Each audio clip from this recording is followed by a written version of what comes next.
બનાસકાંઠાથી વાત કરીએ ભાભરમાં સતત બીજા દિવસે આજે ધોધમાર વરસાદ જોવા મળ્યો છે। ભાભરમાં 2 કલાકની અંદર 2 ઇંચ વરસાદ ખાબકી ચૂક્યો છે। હાઈવે સહિત બજારોમાં પણ વરસાદી પાણી વહેતા થયા છે। ધોધમાર વરસાદના કારણે જનજીવન અહીંયા પ્રભાવિત થયું છે। બનાસકાંઠાની આ તસવીરો બતાવી રહ્યા છે। રસ્તાઓ પર માત્ર ને માત્ર પાણી જ દેખાઈ રહ્યું છે। વાહન ચાલકો આ પાણી ભરાવાની સમસ્યાના કારણે અટવાયા હતા। કેટલાય વાહન ચાલકોના વાહનો બંધ પડ્યા હતા। શેરી બજારોના દ્રશ્યો બતાવી રહ્યા છે કે જ્યાં રસ્તાની જગ્યા પર માત્ર પાણી દેખાઈ રહ્યું છે। વધુ માહિતી મેળવીશું। સંવાદદાતા કિશોર જોડાઈ ચૂક્યા છે ફોન લાઈન ઉપર। કિશોર, જે રીતે બનાસકાંઠામાં વરસાદી માહોલ છે, બીજા દિવસે આજે સતત વરસાદી માહોલ અને હજી પણ વધુ વરસાદની આ વિસ્તાર માટે આગાહી છે, હાલ શું પરિસ્થિતિ? ચોક્કસથી લાગણી બાદ ભાભરની અંદર પણ 2 કલાકની અંદર 2 ઇંચ વરસાદ વરસતા જનજીવન પર તેની સીધી જ અસર પડી છે। ભાભરની બજારો તેમજ ભાભરના રસ્તાઓ પર પાણીમાં ગરકાવ થઈ ગયા હતા। 2 કલાકમાં જ 2 ઇંચ જેટલો વરસાદ ભાભરની અંદર ખાબકતા ભાભર શહેરની અંદર જે બજારો આવેલી છે તે બજારોમાં પાણી ભરાયા હતા અને પાણી ભરાવાના લઈ સ્થાનિક લોકોને મુશ્કેલીનો સામનો પણ કરવો પડી રહ્યો હતો। સતત બીજા દિવસે સમગ્ર જિલ્લાની અંદર વરસાદ વરસી રહ્યો છે, તેને લઈને ખેડૂતોમાં પણ અત્યારે ખુશીનો માહોલ છે। ત્યારે જ્યાં પાણી ભરાઈ રહ્યા છે ત્યાં સ્થાનિક લોકો તેમજ વાહન ચાલકો મુશ્કેલીમાં મુકાઈ રહ્યા છે। જી આભાર કિશોર, માહિતી બદલ। બનાસકાંઠાથી આ તસવીરો। ભાભરમાં ધોધમાર વરસાદ જોવા મળી રહ્યો છે। સતત બીજા દિવસે આજે પણ મેઘરાજાએ આ વિસ્તારને ધમરોળ્યું છે। 2 કલાકમાં 2 ઇંચ વરસાદ આ વિસ્તારમાં જોવા મળ્યો અને હજી પણ ભારે વરસાદની આ વિસ્તાર માટે આગાહી આપવામાં આવે છે। બીજી બાજુ પાટણથી વાત કરીએ, રાધનપુરમાં પણ થોડા વરસાદમાં જ નીચાણવાળા વિસ્તારોની અંદર પાણી ભરાઈ ચૂક્યા છે।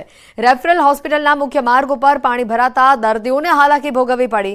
તાત્કાલિક પાણીનો નિકાલ કરવામાં આવે અને કાયમી નિકાલ કરવામાં આવે, હાલ લોકો તેવી માંગ કરી રહ્યા છે। એક સગાને લઈને અને થોડો વરસાદ સામાન્ય વરસાદ પડે તો આટલું પાણી ભરાઈ ગયું છે, એટલે દર્દીઓને આવતા જતા બહુ તકલીફ થાય છે। આ પાણીનો કંઈક નિકાલ કરવા કંઈક કરવું જોઈએ। હાલે ઢેસના અમે પાણી પડી છે, હાલે કોઈ એનો નિકાલ થતો નથી, હાલે મારે તકલીફ ભોગવવી પડે છે। બસ અમે એટલું વિનંતી કરા કે આ પાણીનો નિકાલ જલ્દી થાય। અરવલ્લીથી વધુ સમાચાર। પ્રાથમિક શાળામાં છતના પોપડા પડ્યા છે। માલપુરની ફતેપુરા પ્રાથમિક શાળાની આ ઘટના સામે આવી છે। ચાલુ શાળાએ છતના પોપડા પડ્યા। વર્ગખંડમાં બેઠેલા બાળકોનું આબાદ બચાવ થયો છે। આ ઘટના બાદ બાળકો માટે વૈકલ્પિક વ્યવસ્થા કરવામાં આવી। છતની મરામત કરવાની કામગીરી હાથ ધરવામાં આવી। પ્રાથમિક શિક્ષણ અધિકારીએ શાળાની મુલાકાત લીધી હતી। અરવલ્લીથી આ દ્રશ્યો આવી રહ્યા છે।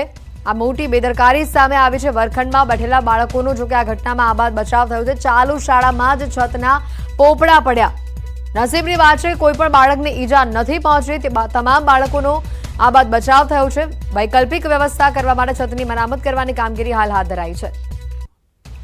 વધુ માહિતી મેળવીશું। સંવાદદાતા હાર્દિક ફોન લાઈન ઉપર જોડાઈ ચૂક્યા છે। હાર્દિક, જે રીતે આ ઘટના અહીંયા સામે આવી છે, નસીબની વાત છે કે બાળકોને કોઈ ઈજા નથી પહોંચી, પરંતુ કોઈ ગંભીર અકસ્માત સર્જાતો જવાબદાર કોણ? ચોક્કસથી હેતવી, જે પ્રકારે વરસાદ પડ્યો હતો ગઈકાલે માલપુર તાલુકામાં અરવલ્લી જિલ્લામાં, જેને લઈને જે માલપુરની ફતેપુરા પ્રાથમિક શાળા છે કે જ્યાં શાળાની જે છત છે, છતના પોપડા પડ્યા હતા। વર્ગખંડમાં ચાલુ શિક્ષણ દરમિયાન આ પોપડા પડવાની ઘટના બની હતી, પણ સદનસીબે જે બાળકો છે, બાળકોને કોઈ ઈજા પહોંચી નથી, કોઈ મોટી દુર્ઘટના બની ન હતી। પરંતુ આ અંગેનો જે વિડીયો ગ્રામ લોકો દ્વારા વાયરલ કરવામાં આવ્યો છે અને આ વિડીયો વાયરલ થયા બાદ પ્રાથમિક શિક્ષણ અધિકારી પણ સ્થળ પર પહોંચી ગયા છે। પરંતુ જ્યારે ઘટના બની ત્યારબાદ જે પોપડા પડ્યા, પોપડાના જે છતના પોપડા પડવાના કારણે જે શિક્ષકો છે એ પણ ગભરાઈ ગયા હતા। ત્યારબાદ બાળકોની વૈકલ્પિક વ્યવસ્થા અન્ય રૂમમાં કરવામાં આવી હતી। પરંતુ સમજી શકાય છે હેતવી કે શાળાની જે હાલત છે એ ખૂબ જ દયનીય છે। પોપડા તૂટી ચૂક્યા છે, સ્લેબ તૂટી ચૂક્યા છે। આવી સ્થિતિમાં જે બિસ્માર હાલતમાં જે શાળા છે તે નવીન બનાવવાની પણ જે પ્રકારની મંજૂરી મેળવવાની બાકી છે। આ સંજોગોમાં આ પ્રકારની બેદરકારી ન ચલાવી શકાય। ચોમાસું સિઝન છે ત્યારે ગંભીર ઘટના સામે આવતા રહી ગઈ છે, પરંતુ આ ઘટના બાદ તંત્ર સબક શીખે એ જરૂરી છે। જી હેતવી, બિલકુલ આભાર હાર્દિક, માહિતી બદલ। આ તરફ વડોદરા શહેરમાં વધુ એક ભૂવો પડ્યો છે। નવાયાર્ડ વિસ્તારમાં આ મોટો ભૂવો પડ્યો છે, જેમાં કાર સમાઈ જાય એટલો મોટો આ ભૂવો છે। 5 દિવસથી ભૂવો પડ્યો છતાં પણ સમારકામ ન કર્યાનો આરોપ લોકો કરી રહ્યા છે। અગાઉ કારેલીબાગ, ખોડિયારનગર, ડભોઈ, વાઘોડિયા રોડ અનેક વિસ્તારોમાં ભૂવા પડી ચૂક્યા હતા, ત્યારે હવે નવાયાર્ડમાં પણ ભૂવો પડ્યો છે। વારંવાર ભૂવા પડતા પ્રી મોન્સૂન કામગીરીના નામે ભ્રષ્ટાચારનો આક્ષેપ અહીંયા લોકો કરી રહ્યા છે। આ નવાયાર્ડ ભૂખી કાંસની બાજુમાં સ્મશાન છે. મેઇન રોડ પર છેલ્લા 5 દિવસથી ભૂવો પડ્યો છે. ભૂવો એટલા માટે પડ્યો કે જે તે સમયે આ લોકોએ પુરાણ કરીને ખાલી ઉપર રોડ બનાવી દીધો. જો આરસીસી કર્યું હોત તો આ ભૂવો ના પડે. આ નવાયાળ. રાજ્યભરમાં આ વખતના ચોમાસાની શરૂઆત સારી અને ધમાકેદાર રહી છે, પરંતુ કેટલાક વિસ્તારોમાં ખાબકેલા ધોધમાર વરસાદે ખેડૂતોની ચિંતા વધારી દીધી છે.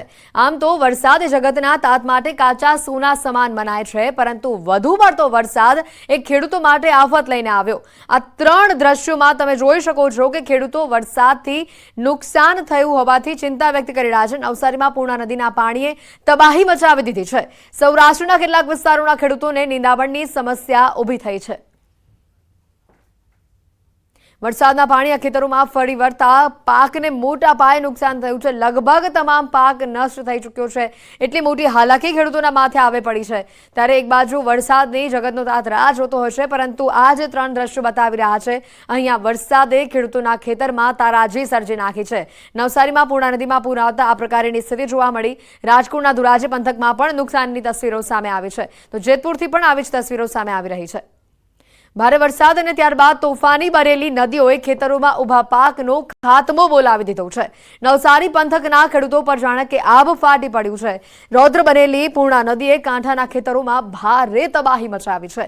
જિલ્લાની મુખ્ય જે પાક છે તે ડાંગર અને શેરડી છે. આ સહિત બાગાયતી પાકો અને શાકભાજીના પાકોમાં પણ મોટા પાયે નુકસાન પહોંચ્યું હોવાનું ખેડૂતો જણાવી રહ્યા છે. નવસારીમાંથી પસાર થતી લોકમાતા પૂર્ણા નદીમાં ઘોડાપૂરની સ્થિતિ સર્જાઈ હતી. 2004 બાદ પૂર્ણામાં આવેલા આ પૂરે મોટી તારાજી સર્જી નાખી છે. નવસારી શહેર સહિત તાલુકાના 14 ગામોમાં પૂરના પાણી ભરાઈ જતા લોકોને હાલાકી વેઠવી પડી. ખાસ કરીને પૂર્ણાના જે કાંઠાના ખેતરો છે, 10 થી 15 ફૂટ ત્યાં પાણી ભરાઈ જતા ખેડૂતોના મોંમાં આવેલો કોળિયો છીનવાઈ ગયો છે.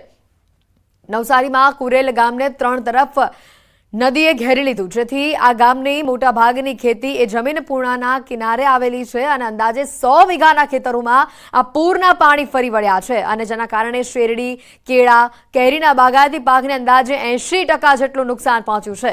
જ્યારે શાકભાજીનો પાક તો સંપૂર્ણપણે નાશ થઈ ગયો હોવાનું ખેડૂતો જણાવી રહ્યા છે. એ અમારી પૂર્ણા નદીમાં ભારેથી અતિ ભારે રેલ આવેલ છે. ખેતીઓમાં નુકસાન તો અતિશય છે અત્યારે હાલની દ્રષ્ટિએ, જેમાં કેર, શેરડી, આંબાવાડી, શાકભાજી टोटली खलास कर नाखेलू से टोटली बड्डू पाक। तो उसमें वो मतलब पानी की वजह से जो मतलब रेल आया इसमें सब फसल ज़मींदोज़ हो गया, मतलब पूरी ज़मीन अनलेवल हो गई और जो मतलब पाक निकलने वाला था उसका मतलब सब चौपट हो गया।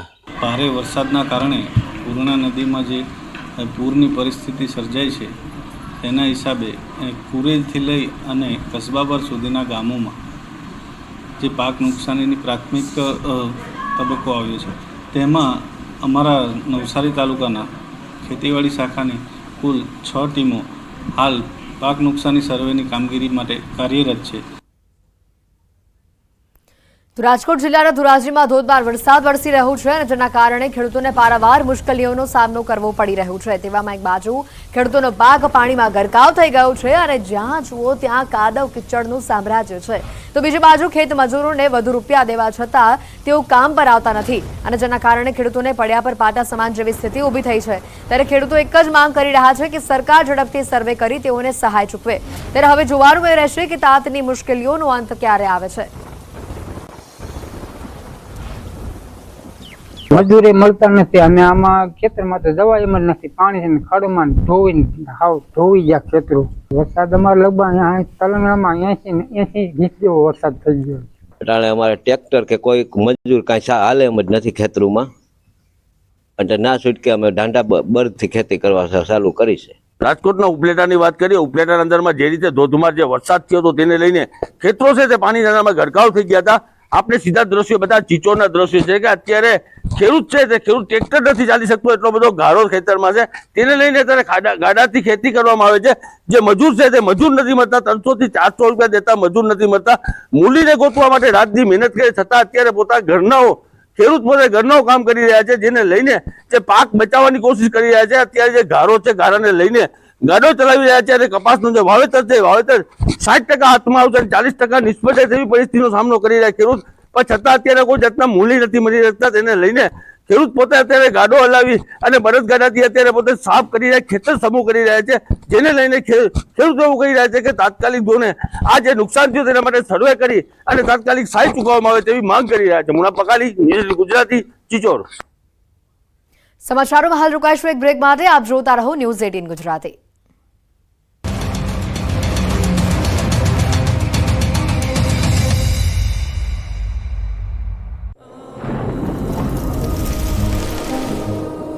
જળવાયુ પરિવર્તનનું જોખમ આપણા દરવાજે પહોંચી ગયું છે. હવે જરૂર છે એક મોટા ક્રાંતિકારી બદલાવની, અને આનો પ્રારંભ થશે 140 કરોડ ભારતીયોથી. આ ક્રાંતિ શરૂ થશે એક વૃક્ષથી.